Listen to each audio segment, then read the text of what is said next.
Hi, so I'm here with Steve Ebert. Steve, can you tell me a bit more about yourself? Like, what inspires you? What makes you tick? Well, been a musician forever. Started as studio guitarist for 40, 50 years and Wow. produced albums and played with everybody and toured and just finally settled in and decided to do my own album, produce it. Mhm. Yeah, so that's what you hear now is what the result of that. So, what kind of artists have you toured with? Yeah, pardon me. Well, mostly in studio. I tour with my own bands, but I've been in the studio with Bruce Hornsby and Neil Young. Oh, wow. Um, did some sessions with the Bee Gees were in the backup thing, so just around all the Miami stuff and Yeah, Nashville stuff. It just goes on and I just around the big dogs. yeah, definitely. Yeah. So your new album, If Dreams Are Horses, has a really vivid title. What inspired it, and how does it reflect the themes of the album itself?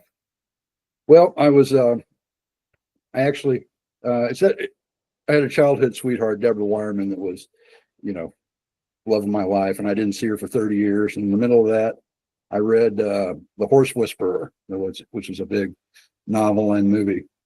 And after I finished reading that book, all of a sudden that song just fell out. So I didn't record it for a couple of years, and then finally I had somebody else record it, and then I finally did my own version of it. So, Okay, so and you that's write for the title song, yeah. you write for other people as well, then, not just yourself. Yeah, well, let's just say, no, I wrote it for myself, but I had my publisher Mhm. sing it because he was a real pro. I Yeah. never considered myself a singer. I just was, I was the guitarist and producer. So, what other artists would you say have been your biggest influence during your career? Artists, well, let's see, I grew up, I was playing hard rock. Free, I loved Free. I loved all the British bands, actually. You Okay. know, I saw the Yardbirds with Jimmy Page, when I was 16, saw the Beatles. Oh, So I wow. just, yeah, yes. I saw them. I couldn't hear them because it was just screaming girls. But I Yeah, could see I bet. it was Bush Stadium in St. Louis. So Yeah. anyway, so I grew up with all that, and then I was also a trumpet player in school, so I had that influence. I liked classical music too, so a little bit of everything. But Eric Clapton, at one point, people used to call me Little Eric because I had all the stuff copied. So So, with your music now, would you say there's any modern influences, like new up and coming bands that have influenced you now? there's some writers Yeah. that I like. Well, I can't think of them off the top of my head. Um, which I have in hand. There's a guy. Well, I can't think of their names now. But there's some good new writers out there that Yeah. coming up. There's a song that even if it breaks your heart, I can't think of the writer of that, but it was a number one country song, and it was Okay. a Texas guy that wrote it, Yeah. and I liked his version too. So Yeah. so I always looked at writers. Jimmy Webb to me is one of the greatest writers of all time. Okay. Um, Galveston, Wichita lineman. By the time I get to Phoenix, that kind of stuff. So that was kind of for a rock and roller, that was a little light, but I liked all of that. Yeah. So, your music blends rock with Americana. How do you balance those influences when writing? Well, I don't try really. I just whatever comes out comes out. My producer kind of keeps it coherent. But on that album, it's from soft ballads all the way to a little bit. My real rock and roll side isn't even on there. Okay. I can go play David Gilmour stuff if I wanted to, but it's just not. Is that for So albums too? yeah, and I've done some albums here with Double Trouble and all the Texas blues guys, and it's a hard edged. Some of Yeah. Johnny Winter guys, but when I just writing those songs, that's the way they came out. My producer, we kind of made them more acoustic, and I was happy the way they came out. So, what's your songwriting process? Do you tend to find the lyrics come first, or the melodies, or how do you do it? Uh, whatever comes first. It might be a melody pops up, and then it's not like I look for the lyric. I'll have these things in my head for sometimes for years, and they're just sitting there. There's a lyric sitting there, and I'll come up with this riff or chord pattern or something. All of a sudden, the words that fit that just kind of appear. Yeah. It can be the other way around. I'll find the rhythm of a phrase that I think is a good song title. I'll start with that, and then I'll find the rhythm of that phrase, and then the music kind of falls in behind that. So do you find I don't sit down and consciously try to write. It's just I sit down and see what comes up. It's like Keith Richards said, you just put your radar out, see what comes in, you know. So do you find sometimes you've written the music and then you don't then match lyrics to it for years later? You have, or I have, yeah. But I don't have a lot of that sitting around, but it might be an idea that came up and I just ditched the lyrics and they're just sitting there. You know, the chord pattern. I'm working on one right now. It's in my head and it's starting to pop up again. Yeah. So I'm going to write that next. Yeah. Are there any particular stories or personal moments behind some of the songs on the new album? Okay, Time is the first song. That one I wrote after my wife died. I don't know, about 8, 9, 10 years ago. Okay. Anyway, you know, I was kind of, loving my life going all of a sudden, you know. Yeah. So, actually, the song on there, "Hole in the Moon," was a song that I sat down one night. I had moved from Florida to Austin. I was living on a ranch outside Austin, and so I never wrote her a goodbye song. So I sat down and wrote that song, "Hole in the Moon," and in about 2 or 3 hours.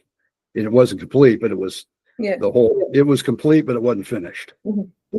And then, the next day I got all the strings on it and everything. And then it turned into something completely different.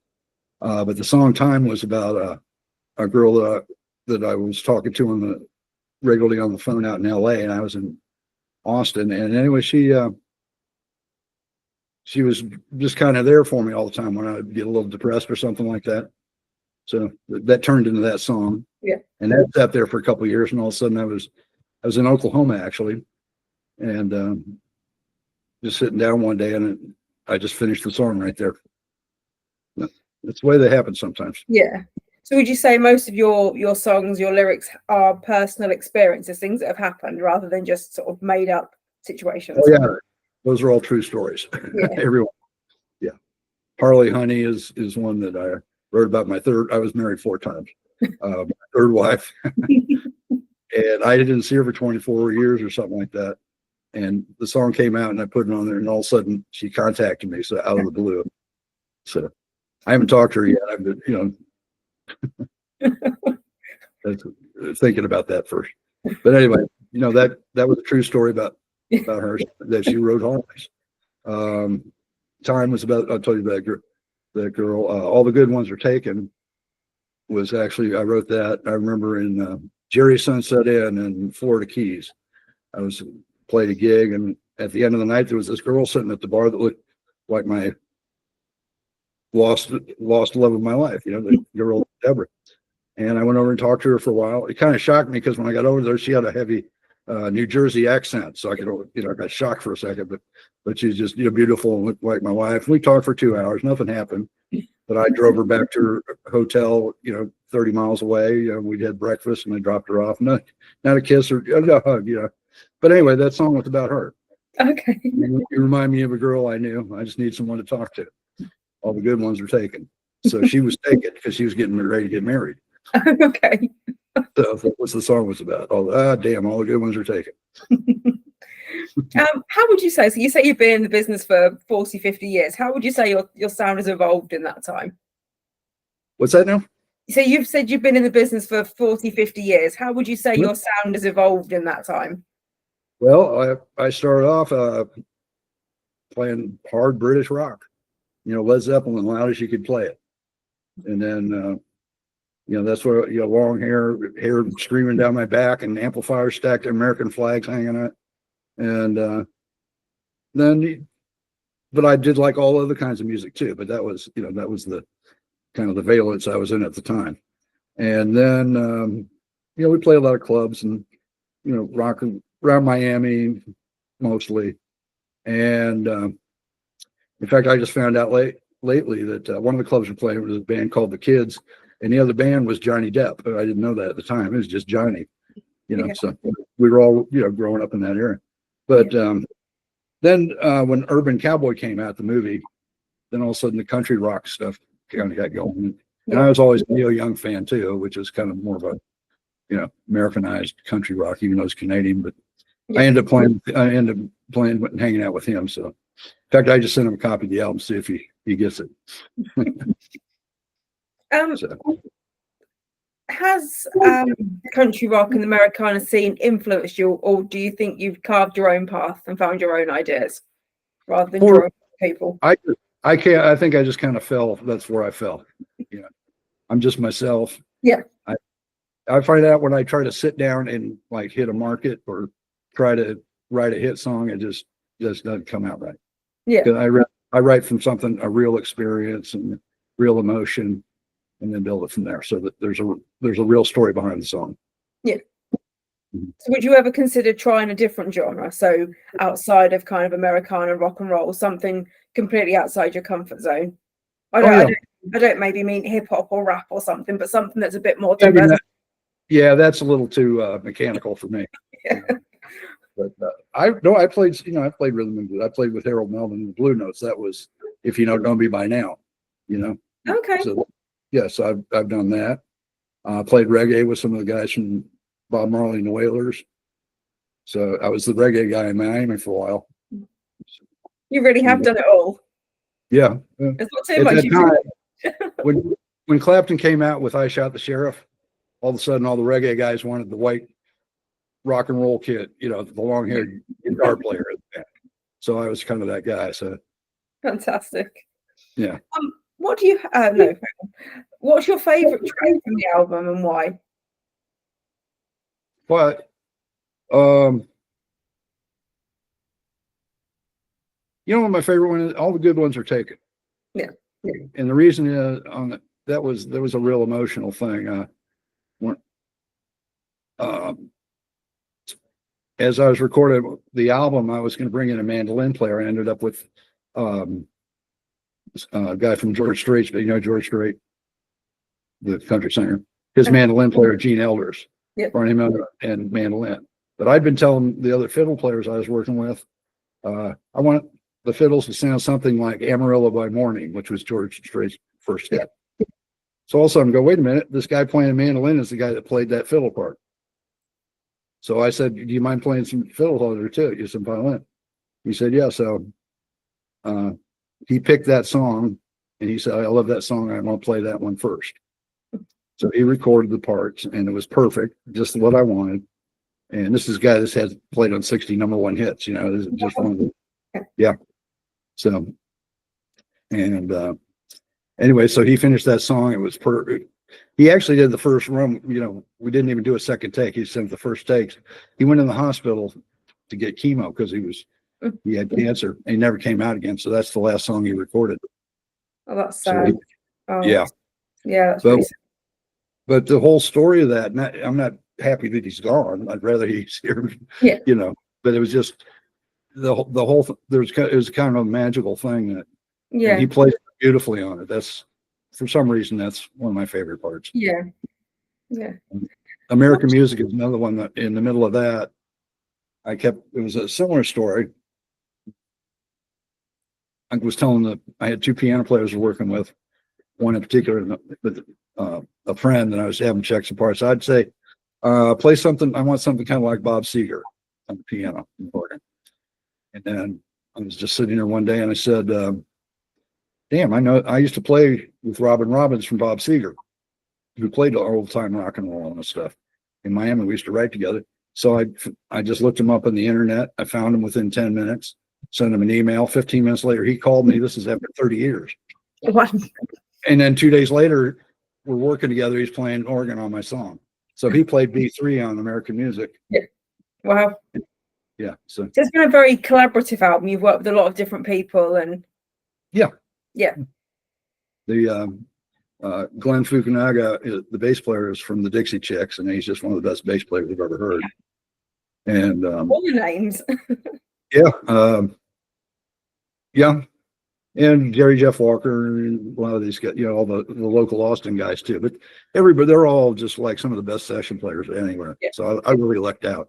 My producer in particular is the one that pulled it all together. Yeah. Bradley Cup. Yeah. So was everything on the album, the music and lyrics, was it all written by you, or was the writing process any of that collaboratory as well? No, all me. All you. Yeah. Yep. I produced all the demos I would do myself in my own studio, and everyone, but I get Tommy, my publisher at the time, to sing on it because he was that pro voice. In fact, he was kind of an understudy for both Seeger and George Strait. Okay. He had that big, that big country rock voice. So, but all the songs, all my production, everything. Wow. And although on these productions with Bradley, then it became more acoustic.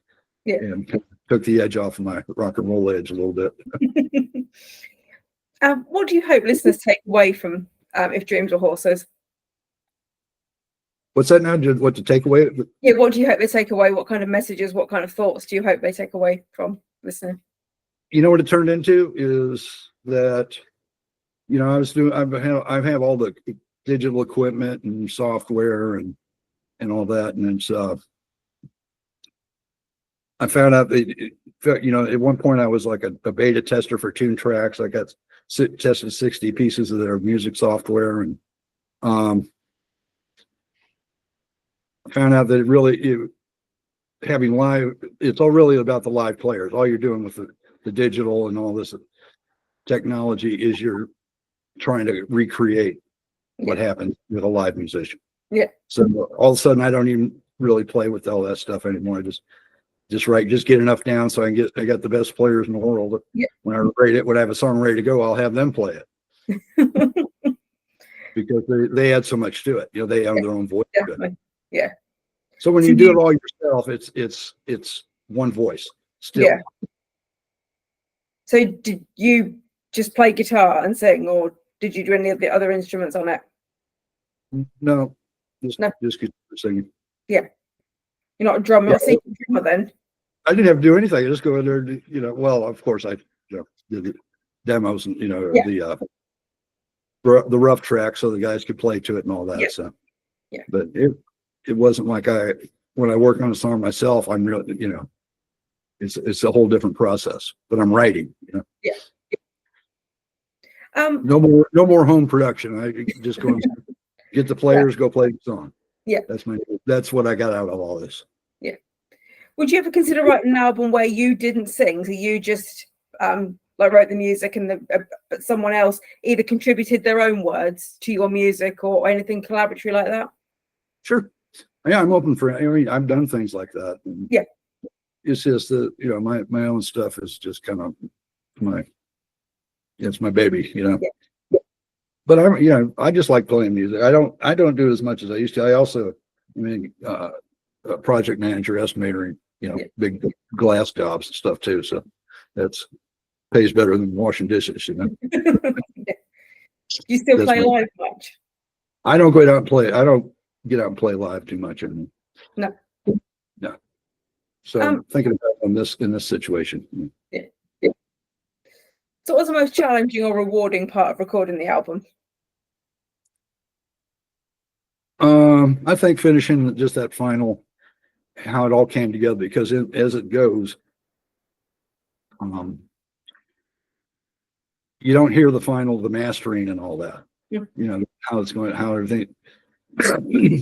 My producer Bradley's just excellent, and so his vision was in there, and I wasn't necessarily duplicating it.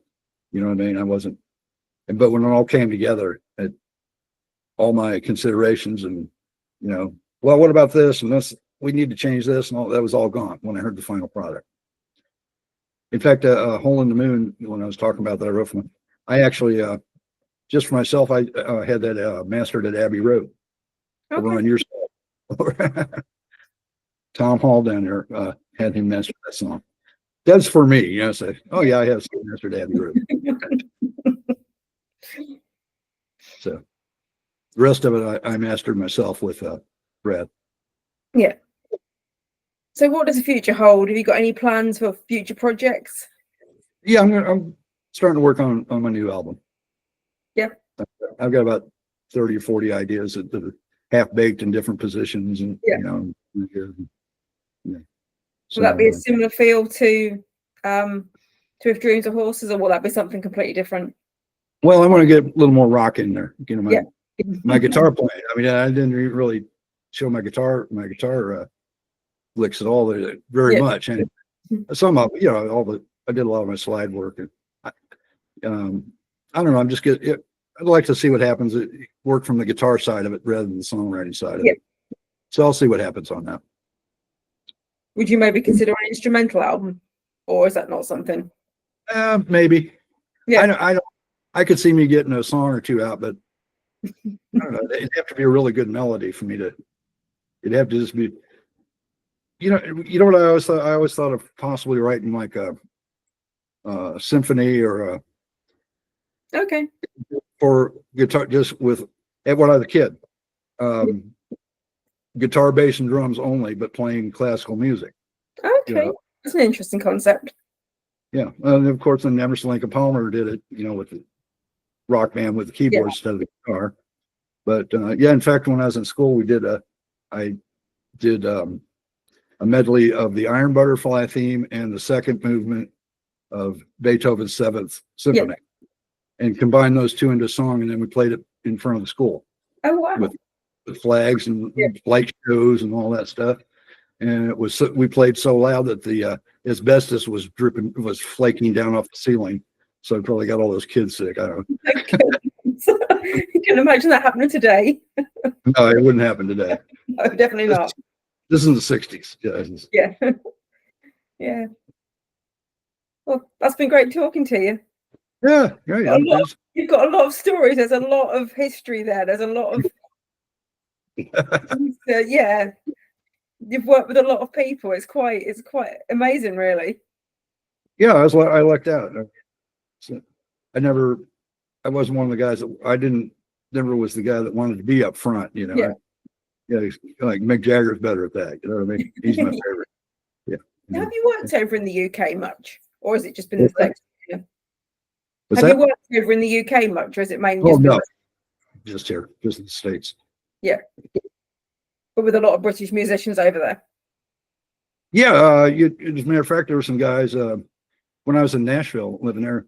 Half the guys there are old rock and roll stars, you know. Yeah. Peter Frampton lives there. Mark Knopfler's got a place there. Bunch of it's just. Yeah. I'm trying to remember his name. The guys from Bread, remember that band Bread? I think okay. Yeah. They're both producers and arrangers in Nashville. Now one of them's a president of one of the record companies. Yeah. So that's who was there. That's amazing. So, yeah, it's pretty cool. But you've got a lot of stories you could tell. Yeah. Well, that's been wonderful talking to you. Thank you very much. Thanks for doing this. It was fun. Take care. Okay. Bye. Bye-bye.